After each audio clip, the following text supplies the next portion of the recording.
First off, we built like a big database of all genomes of known organisms that are in the human diet. Right. So that was the first step. And then we had to map reads from a sample to this large database quickly enough that it was useful.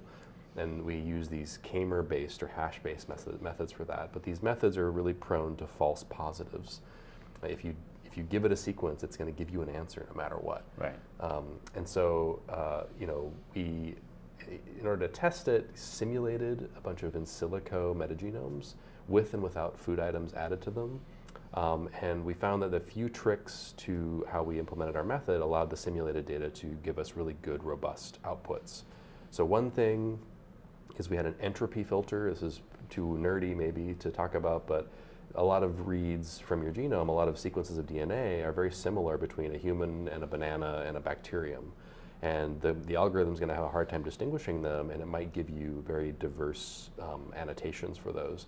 We can prune away those reads and only maintain the sequences that are informative for what's there. And a few other tricks, and our simulation data looked great. Then we tested this in real populations. So we had humans in feeding trials who were fed one food in one group, but not that food in another group.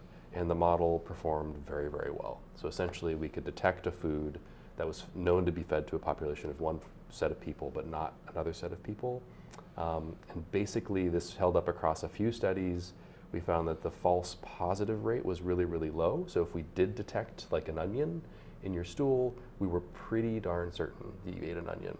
However, there's a lot of people who ate an onion and we weren't able to detect that onion. So it's noisy. So the sensitivity is low, but the specificity is really high.